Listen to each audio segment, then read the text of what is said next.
Welcome to the world of motion graphics. Today, we'll explore how to copy keyframes in Adobe After Effects. Keyframes are essential for creating animations. They define start and end points of every movement. Let's start by selecting your desired layer in the timeline. This is where your journey begins.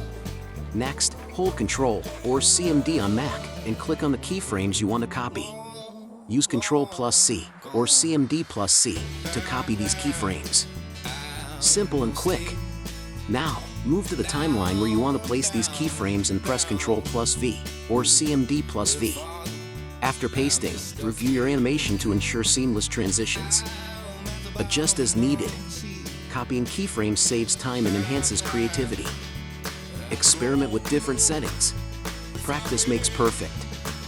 The more you use keyframes, the more proficient you'll become. Thanks for watching. Don't forget to like, subscribe, and share for more After Effects tips. See you in the next tutorial.